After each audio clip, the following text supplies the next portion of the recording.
meron tayong mga naging forecast na kumbaga hindi 100% na natupad doon sa actual. Pero yung forecast kasi ay guide natin para kung saan man papunta possibly itong mga bagyo. Kumbaga, para lang alam natin kung ano yung mga dapat paghandaan. For me, mas naging challenging for me na kailangan maipaunawa ko lalo doon sa mga tao na kahit po hindi mabanggit yung lugar ninyo doon sa landfall points na expected dito sa bagyong ito, kahit araw-araw ko yung ulitin, ginagawa ko para magkaroon din ng recall and maipaunawa ko ng maayos talaga sa viewers na meron po tayong tinatawag na cone of uncertainty. Medyo technical pakinggan, pero hindi lang po yung mga lugar na babanggitin kung saan mismo magla-landfall, doon lang maghahanda. Kumbaga, yung mga kalapit din nun, pwede kasing umangat o bumaba yung track ng mga bagyo.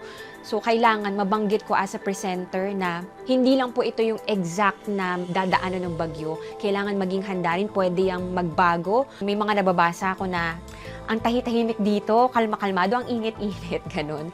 Pero, ang pinakang way para i-handle ko yun for me, in-educate na lang natin yung mga kapuso natin kung ano ba ang ibig sabihin talaga kapag merong wind signal, bakit ba tayo naglalabas niyan. Kumbaga, babala pa lang. Sa mga susunod na oras, ito yung mararanasan nyo. Nakakatulong yung mga yon sa akin kasi mas alam ko kung saan ako magbibigay ng emphasis kapag magre-report ako.